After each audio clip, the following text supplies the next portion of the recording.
So, hello and welcome to today's episode of the How to Choose Happiness and Freedom Show. I'm your host, Lauren Foster, happiness teacher and founder of Be Happy First. And we're on a mission to help 1 million women learn to be happy and free on purpose. So, each and every week, I have an amazing guest that has a different perspective and wisdom and guidance to share with you. And I'm so happy today to welcome Angie Ilg. She is so sweet and so charming and so bright and vibrant. She is a life coach, writer, and speaker. She's passionate about helping people come back into their feminine energy, which makes life a whole lot easier for women, but not necessarily limited to women. So, welcome, Angie. Thanks so much for being here. Thank you for having me. I'm so excited to dive into the topics we're going to talk about today. Yeah, me too. We were talking before we went live that I am not a person who experiences unexplained anxiety, but I see it so much around. So I'm so happy that you're here to try and help explain and maybe shine a light on how you know if this is something that's happening to you and how you can work through that and look for the gifts and things like that. So where would you start? How do I know if I am just having anxiety for no reason? Mm-hmm. Oh, that's an interesting question because there is a reason for it. But what I've discovered over time is that usually we're only seeing the surface level reason we're having this experience, and anxiety is really the only emotion that's in our head. It's like this very heady head state. A lot of thinking goes into anxiety, whereas more raw emotions are in your body, like sadness and fear is different even than anxiety. So you would know you're experiencing anxiety. Actually, the symptoms of anxiety, the list is vast. It can actually show up in ways where you wouldn't know. Physical symptoms, like your heart racing, even blushing can be a symptom of anxiety. One of the biggest things I see is overthinking, indecision, self-doubt and anxiety can go a lot hand in hand. And myself, when I experienced that, even at one point had a panic attack. I know some people have those even regularly. I was fortunate to only experience it once because it was really, really scary. Mm-hmm. Yeah. So the symptom is vast, and a lot of people are experiencing it even before the pandemic, and especially now during the pandemic. It's really very much rooted in a discomfort with uncertainty, not wanting things to be uncertain, and really needing certainty to create a sense of safety. So wanting to have things figured out and wanting to feel like you're in control of things. Is that Yeah. okay? Yeah, and it's innocent. It's something we develop all our patterns at such a young age that we develop them as a way to help ourselves, in a world that we couldn't really control much in. And depending on your environment and your nervous system, your family, your culture, all of those things, you might have needed anxiety in a way because it actually, like I said, it's a head state. So what happened was that it was just too much to experience what was happening in my body, the emotions in my body, that it, in a way, like going into my head and thinking a bunch felt like I had more control. It gave me this illusion of control. Are you, I should have asked you this before, but are you willing to share more about your experience as to how you dealt with your own anxiety and then moved into a place of helping others? Yeah, definitely. Okay. You want me to share more about that? Yes, please. Yeah, so I grew up in a really big family, a really loving family. I had like a super adventurous childhood, really fun. And I also, I didn't know that I was a really sensitive person. I didn't have any vocabulary for emotions. We didn't talk about emotions. My parents didn't get that in their upbringing. So I was just kind of, trying to navigate the world, and I just assumed something was wrong with me, like consciously and unconsciously. At first it was unconsciously, just there must be something wrong with me. And then it became a pattern of thought that there must be something wrong with me, because why was I struggling so much when everyone else seemed to be fine? Everyone else seemed to, navigate life with a lot more ease and be able to handle all sorts of different situations. And I didn't understand that I have a different nervous system than other people, and that I experience things more deeply than some people do. So instead, I was just having all these experiences that were in a sense traumatic, just because they were so much. Not that I was necessarily, I was never abused, fortunately, or anything like that, but just the level at which our world was a lot for me to handle, being a really sensitive person. So when things happened, like in high school, when I went through a breakup, and it was so just heartbreaking. I remember just feeling completely lost. Even though I broke up with the person, I just felt completely lost. Like my heart was ripped open, like I was totally alone. And it was just too much to handle. And so I started controlling the food that I ate, very down to the T every single day. It had to be the same thing, the same amount. I started exercising obsessively. And this started to give me this sense of like a surface level happiness, because I was losing weight, and then that started to make me feel good. And it felt like it felt safer in a way. Like, this is all unconscious. I didn't understand what I was doing, Right. but that was the beginning of anxiety disorders, because an eating disorder is an anxiety disorder.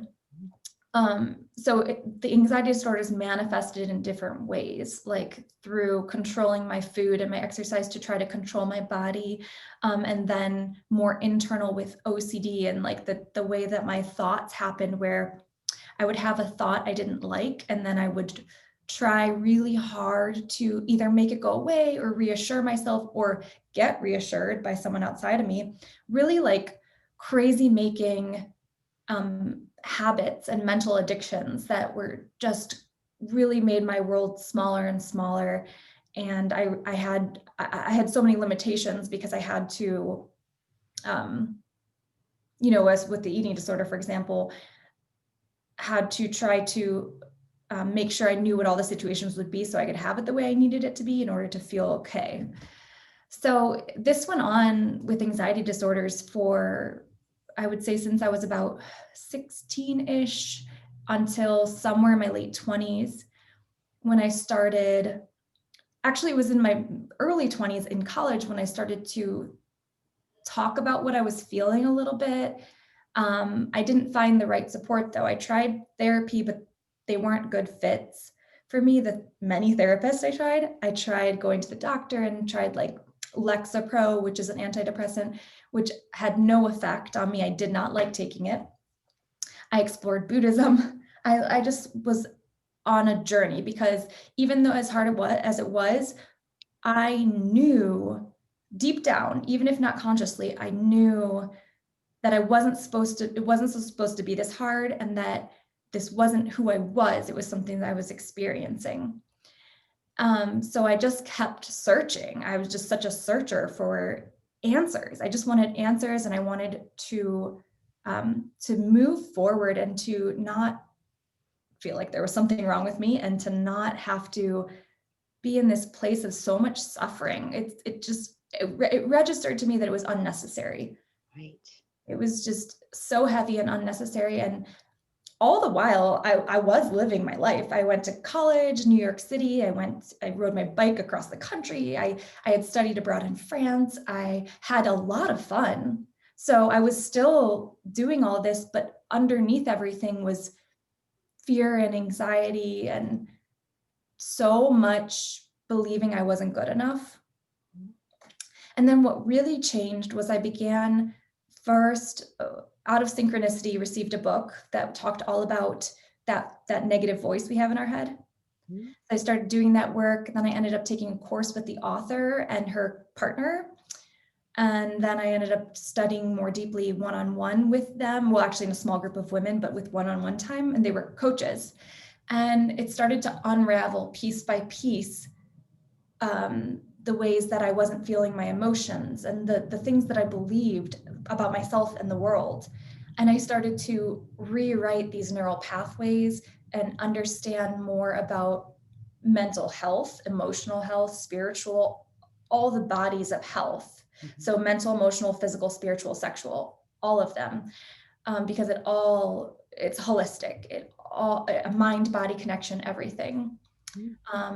So through many years of working with coaches, and then I did find some therapists that were good, and self-study, which like podcasts, YouTube, and books were awesome. I started to learn more about what I was experiencing. I did self-diagnose OCD because the psychiatrist had missed it, and he just said generalized anxiety, but it was not. It was OCD. The symptoms were so specific, and I ended up Googling them and finding a blog that described it like to a T. Crazy, this OCD therapist in Florida. And so through all those different things and over time and staying curious and being less judgmental of what I was experiencing and more just the observer in my life, really connected to a deeper part of me, a higher part of me that could, almost like an inner parent, that could be there for the younger part of me and the part of me that was scared, and help me take steps through this process that I knew wouldn't happen overnight, but at least a part of me believed that I could get to that place I saw I wanted to be. And then I would get there, and then it would reveal something else, and then I'd go deeper. So it's been that journey. But about four and a half years ago, I was in an OCD and anxiety support group. And I had been in there for about a year when I first realized it was OCD. And it had been helpful. And then after some time, I was more there to help the people in the group. But I knew that wasn't my place because it was a peer support group, and I needed a way to do that professionally. That's when I started training as a coach and started my business so that I could sit in front of someone and help them be able to make those changes and do it actually quicker than I was able to, because through the experience I had finding what works, I was able to share that. And so I started, it was like a Wednesday, I went to that group, and I decided that night to begin my course, like sign up for the course the very next day so I could coach, like start learning all that. And it's been such a great journey, because I will always continue to grow and evolve in my understandings of all of this, of mental health and all the different aspects of health that I was talking about. Yeah, I feel like there was something else I was going to share with you on that. So are you willing to share a little bit more about how your OCD manifested? So that my goal here is to let our listeners and our viewers maybe see themselves in you and feel less alone in that. So, but if I ask you any questions that are too personal, just say no, I'm not saying that. Yeah, no, happy to. If you have specific questions, or I can just share generally. Yeah, the OCD, what did that look like? Yeah, the reason it was missed was because I wasn't doing things like light switches or arranging books. There wasn't as much external. It was this internal process of really, how do I describe it? It's like a freaking out about your thoughts, to put it simply.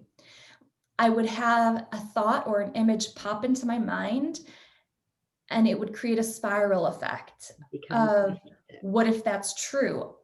If you're having a lot of what if statements, that's a good inclination that you're leaning into anxiety or into possibly OCD. I mean, I'm not going to diagnose anyone, and I'm not a psychologist, but Right. good to know. Yeah, OCD is, yeah. Yeah, I'm glad I asked that, because I have a whole lot of people. I mean, a lot of people suffer from anxiety, and a whole lot of those people are people that I love.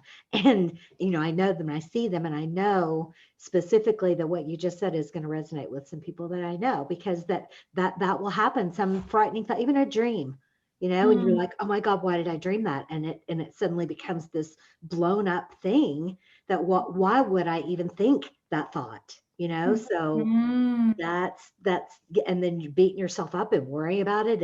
And you're right, that spiral gets Yes, created, and yeah, and off you go. And I believe that's true for everyone, that, and yes, this is, everyone who has a brain. yes, and this is, what we teach for in the law of attraction, that if you think something that's beautiful and kind and wonderful and happy, that thought attracts another thought like it, and another and another. But at the same time, if you're thinking something that's incredibly fearful and horrible and, frightening, you attract more thoughts that look like that. And so the spiral goes in the other direction.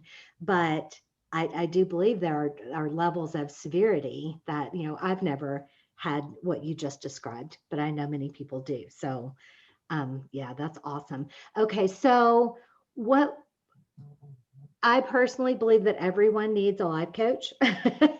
And I have my own, I don't do one-on-one coaching at this time, but you do. So, how would someone know if getting a life coach is right for them, and how to find the one that's right for them? That's a great question.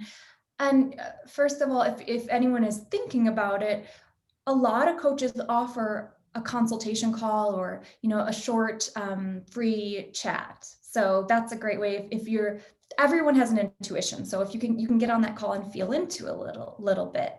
Um, so I think you're ready for coaching if you're at a place in your life where you're functional and okay or even good, but you want to get to this place that's great, like really expand your life, and you have a sense that there's something more for you. I hear that a lot from people. Like, I don't know exactly what, but I feel like there's something more to life, to my life. Yeah. Um, it's not a good fit for you if you're at a place where you're so deep in, for example, an anxiety disorder that you might need a different kind of professional help. You might need, sometimes people do need medication to get to a place where they can work with their mind a little bit easier if it's so deep in something, or sometimes they need a specific type of therapist or that type of thing. But for the most part, if you're ready for something more in your life and you would love support in being able to see something that's not working, you're not seeing it, maybe you're not understanding what the obstacle is, or you keep bumping up against the same obstacle and it's like you're hitting a wall, and there's a way around it, but you continue to not be able to figure it out.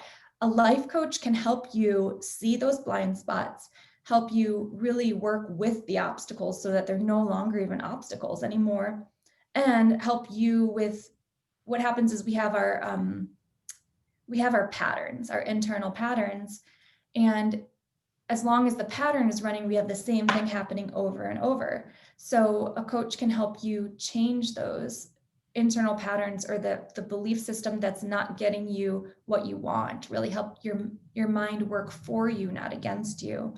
And especially since life coaches are all specializing in different areas. For example, with me, if you're someone that's struggling with anxiety, self-doubt, thoughts, dissatisfying relationships, I specialize in those areas where I can help you have really dramatic results in a relatively short amount of time. Okay. Um, So wherever you're watching this video or listening to the podcast, if you just look down there, we're going to provide all of the links. Angie does offer free consultations, getting to know you strategy sessions, if you will, right? Yeah, yeah. Yeah, and we've got links to some of her other cool programs that we're going to talk about a little bit more as we go too. So wherever you are, look down, look in the show notes, and you'll find the links to be able to get in touch with Angie. So we talked in our first interview about finding the gifts. Talk to me more about what you mean by that and what that looks like in real life. Yeah, okay. So this is an interesting area because I was working in a 6-month program earlier this year with many other people who are highly sensitive.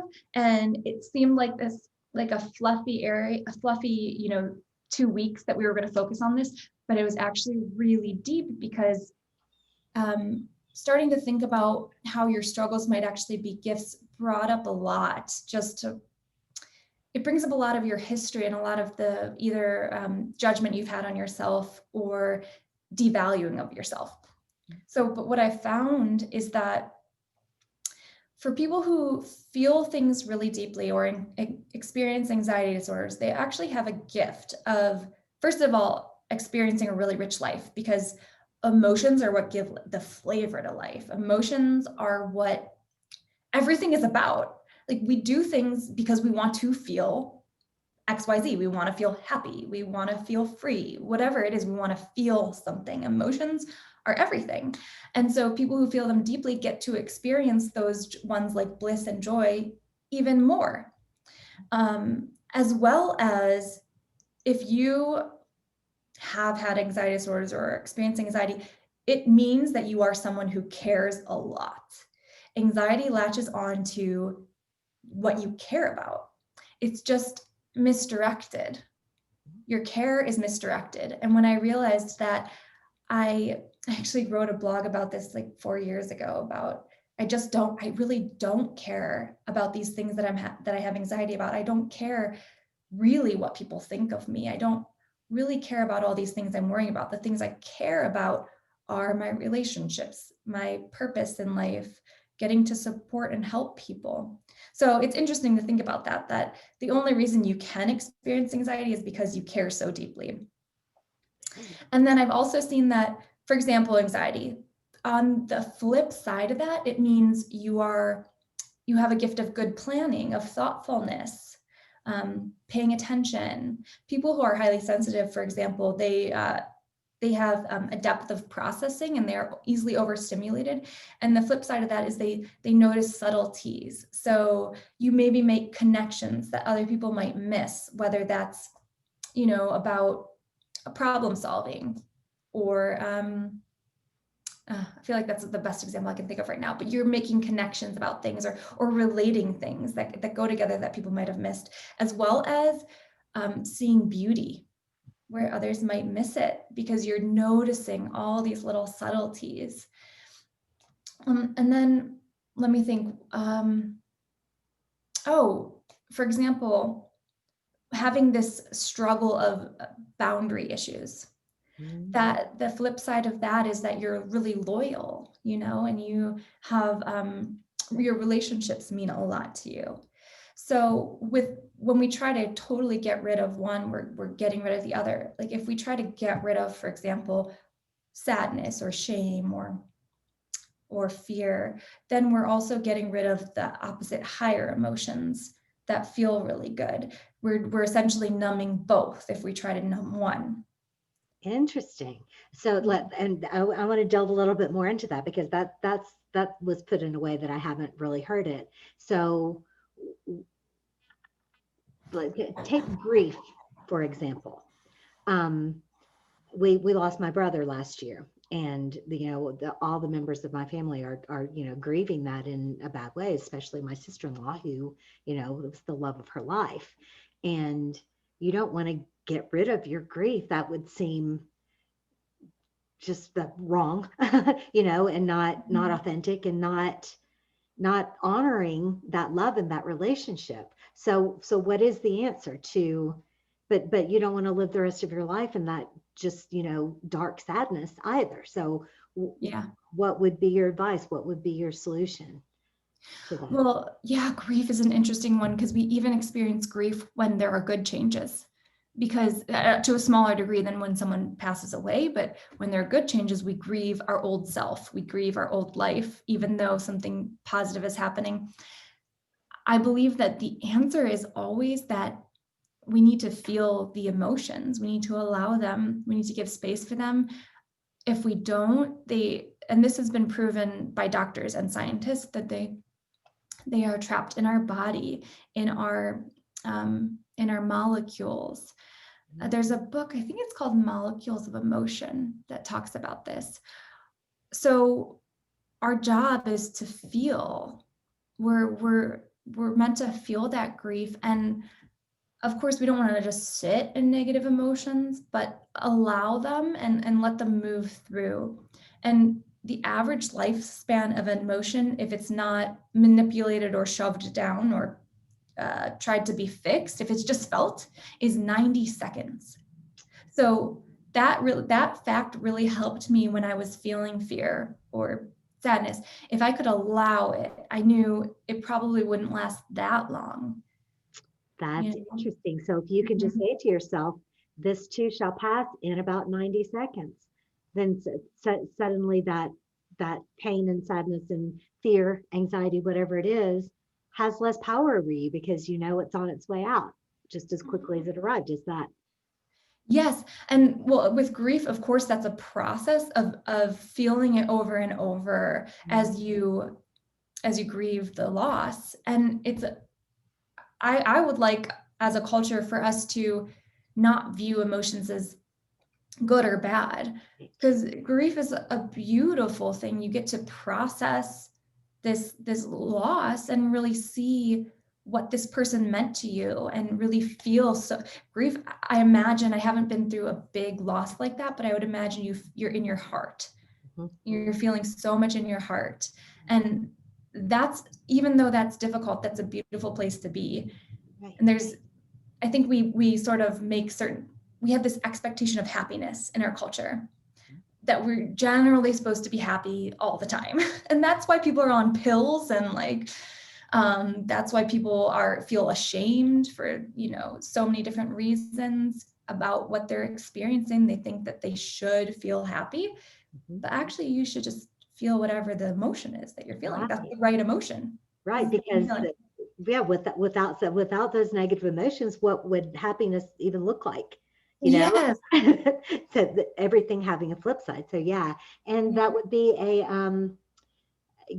feel like those are the colors of the tapestry of your life, and if all Yeah. your colors are just light, airy, fluffy, shallow, it's not a rich existence. So I Yeah. get I love what you're teaching, but I do see so many people that are I believe that you should spend most of your time in happiness, most, and but not, of course, denying those dark moments. But so many people are having the majority of their life be dark moments, and their moments of happiness and fulfillment and satisfaction are few and far between. And I believe Mhm. that that's completely a choice, but you can't just flip a switch and go, oh, suddenly I'm just now I'm happy 80% of the time and sad 20% of the time instead of the other way around. It's a process of relearning, right? Yeah, it absolutely is. And like the awesome side effect and the funny, like, truth to it is, when we allow ourselves to feel the negative emotions, we actually end up feeling a lot more of the positive ones. Like, I'm the happiest I've ever been in my life, and I fully allow sadness. I actually enjoy sadness now in a weird way, because I think it's a really interesting experience in my body. I allow, if shame comes up, even that, and that's like one of the most difficult ones, I think, to feel. And then as a result, I'm not holding on to all this baggage. I'm letting it go, so I don't have to carry all that weight. And like what you're teaching, I do know that we have so much choice in our life to what we put our attention on, what we how we respond to life, and all those choices we make over time can create this baseline, what I think it's like an anchor in our core of, for me, it's like this anchor of calm and this anchor of love and joy, that that's always there in my anchor, even if there's like this storm above it of whatever that day might bring at different times throughout the day. And also right now, it's totally understandable if you're experiencing more heavy feelings. I've experienced it for sure during this time. I feel what's going on around me. I know what's going on around me. And that's a very real and valid experience. Any emotional experience you're having is very real and valid. Mhm. So it's like, yes, and all of these things, like, there's an expectation of happiness that's unhealthy, and there's also the ability to feel happy a lot of the time. Mhm. And you get experience all of the range of emotions. And, when you're angry or you're sad or you're depressed, I'm so grateful that I get to feel this way because this means that I'm experiencing the full spectrum of what it means to be human. Yeah. I think of it like a rainbow with emotions. Like, would you ever just decide, I don't want any more blue? Right. You know, like I'll take the other colors. You Right. know, you're going to miss out on a lot of beauty in your life. That's a great analogy. I love that. That's awesome. Okay, so what does so I call you and I have a strategy session with you and I decide that I love you and you love me and we want to work together. What are the expectations of that? Is that, how long, how often do you meet? What kinds of things do you do? Describe your work for me. Yeah, well, that's what I love about one-on-one coaching is I get to meet you exactly where you're at. And we usually know, we do like that longer call, like 45 minutes or an hour, where I get to help you get really, really clear on what do you really want and what would we work on over these next several months. And typically I like to work with people. Usually we start for about 6 months because it gives us this like nice solid amount of time to create lasting, deep change. I'm not interested in like, if you have a garden and there's weeds and you go and just like snip the top of the weeds, they just grow back. So we instead look at what are these roots that we want to dig up. We dig them up, we decide what wants to get planted so that you have the exact garden you want. And it's a really, really fun process since it is right now, primarily what I do is one-on-one, that it's so individual to your life. And I have a lot of fun with my clients. It's really exciting for both them and for me. And one of my clients was just emailing me that we've been working together maybe 2 or 3 months, and she said her life has changed so much since beginning to work together, and in ways she wasn't even expecting. Like all of a sudden she's decided that she's going to buy a house, and that was not on her radar, but she's just really shifted into a place of just more boldness in her life. She's like, Right. no, I have a lot of value. I really love who I am, and I'm not going to settle for less than my heart and soul desire. So it's really fun, and it's coaching is interactive, and it's like playing full out in your life. So when we work together, you'll know exactly what to do, which is nice, like actual tools, actual specific things to focus on or work on. You'll know how to do them, obviously, because I'm sharing that with you and we're coming up with the answers together. I'm never like prescribing something. It's all collaborative. So I really like that aspect because it's really empowering for the clients I work with, for them to realize they have this inner voice of wisdom. They have this intuition. They've known these answers for a long time. They just haven't known how to access them or how to trust them. Right. And so you help them Yeah. get back in touch with who they really are and Yes. empower them to get their own answers, right? Yeah. Yeah. Yeah. I love the whole process too. All right. So now I want to hear about and I can't remember what it's called. I apologize. Your new program for anyone born with a uterus. Yes. To- Yes.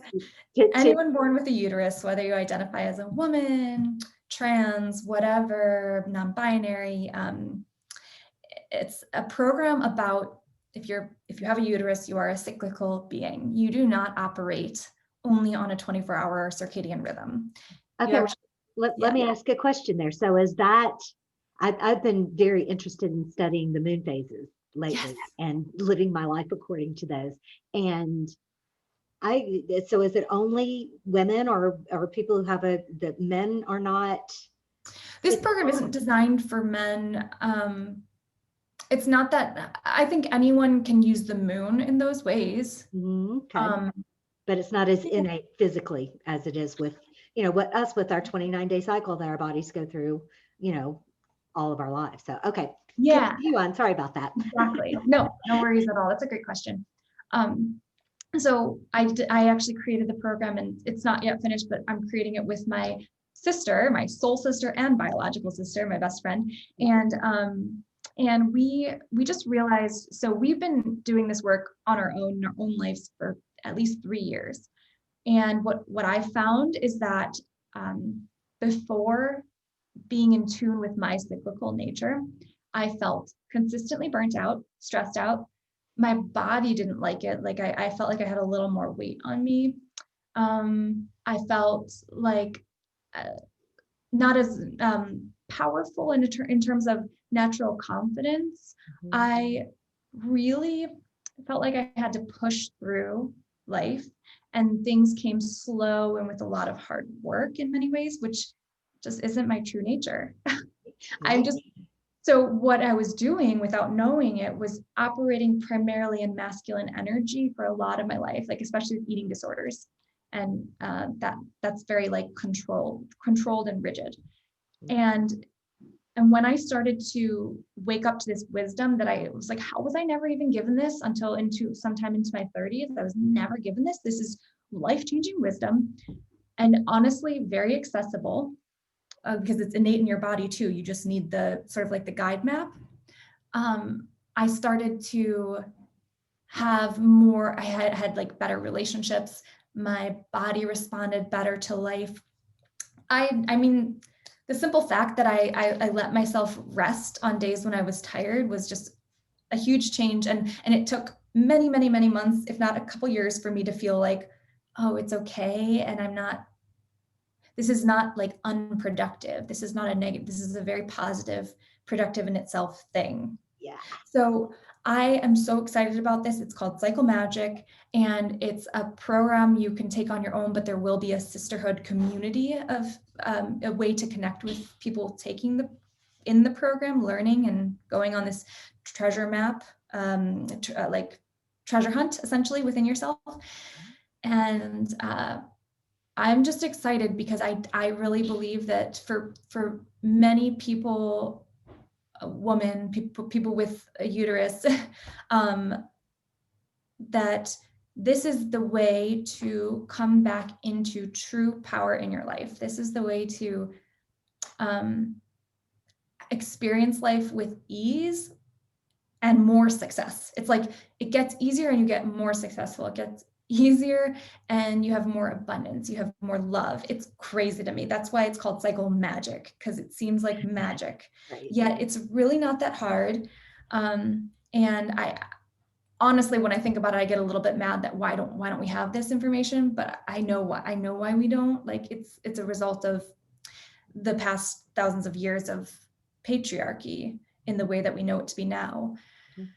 Because women in their power didn't work. When the patriarchy began, it just didn't work for them. They needed women to not be in their power.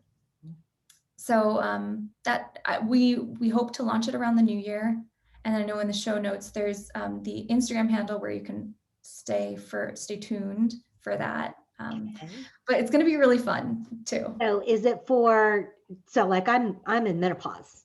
So Yes. is it over for me or? No. Okay. No. Oh my gosh. I We're actually knew going to that. do a whole bonus video on menopause, because the crazy thing is our culture tends to look at that as like, oh, you're done. But it's the opposite is true. Actually, women in menopause have access to all the powers all the time.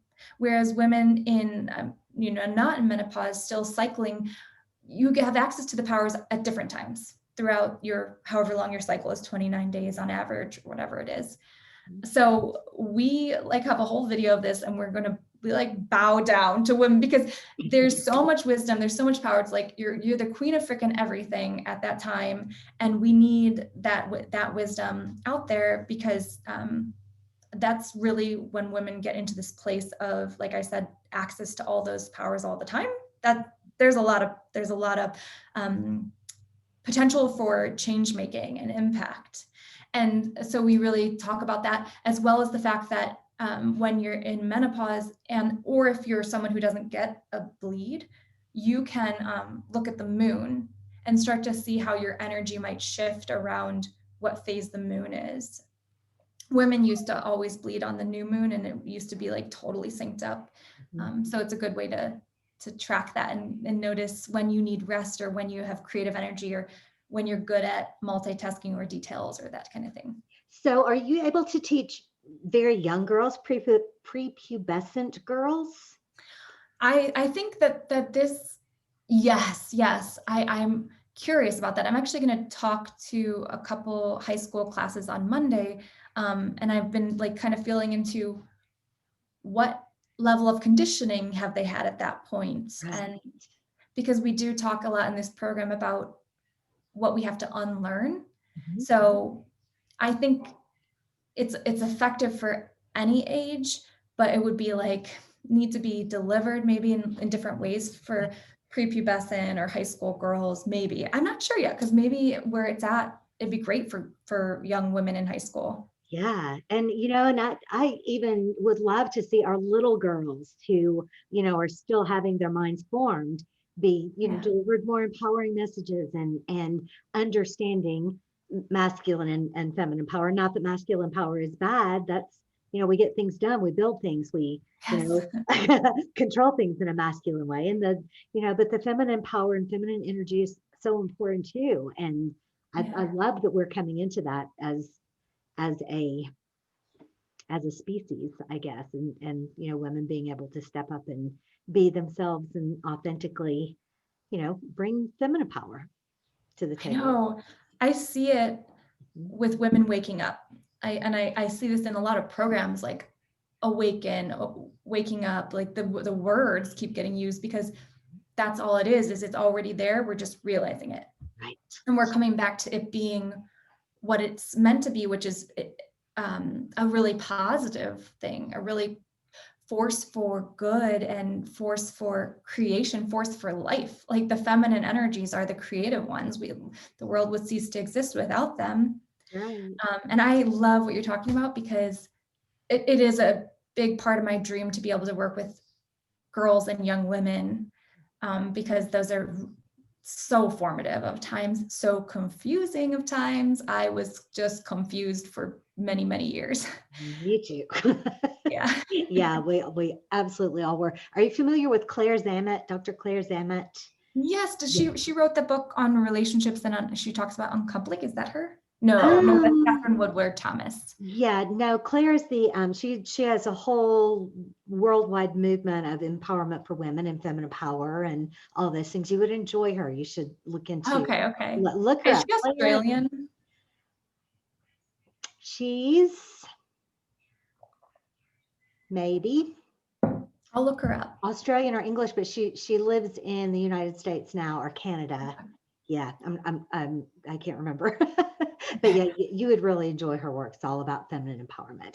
Okay, awesome. Well, is there anything I've forgotten to ask you? I told you I was a little scattered this morning. I didn't bring my notes with me.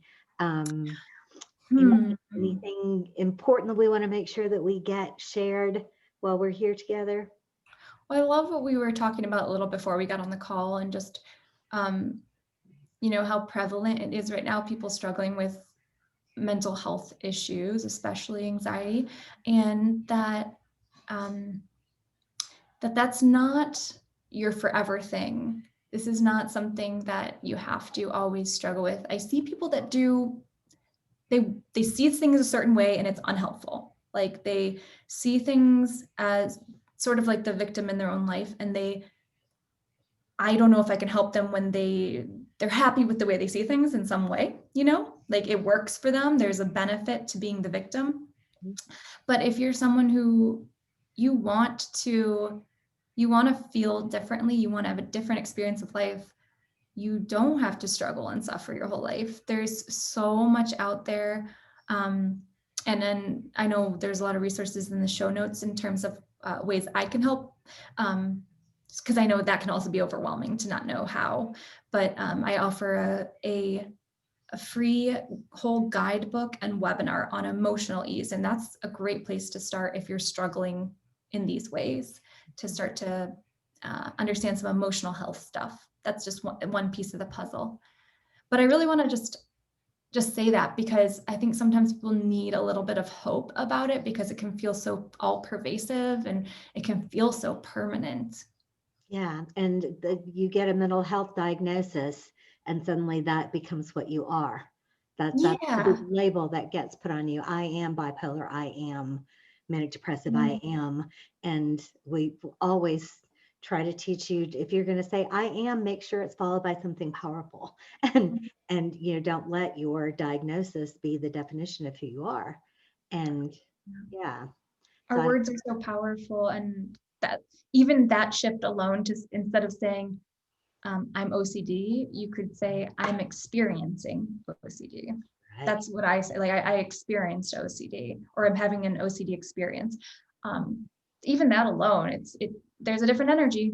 I mean, try it. If like even saying I'm feeling versus I am, like I'm sad, I'm feeling sad is different, Right. or I'm feeling depressed is different than I am.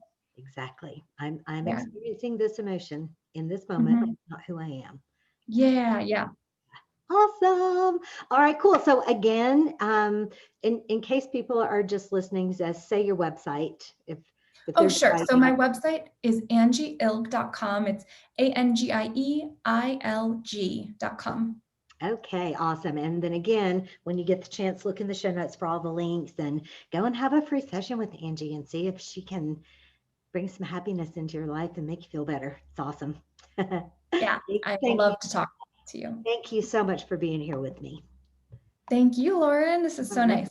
Okay, cool. And I'm going to be back next week with another great guest as usual. I can't remember who it is because that's a whole week away, but be sure and join me back here at 11:30 Eastern time, and be sure to like and follow the Facebook page, subscribe to the podcast channel wherever you are, get on board and help us spread the word and empower women all over the world. So I'm going to see you next week. In the meantime, remember, happiness is a choice and you can always choose to be happy first.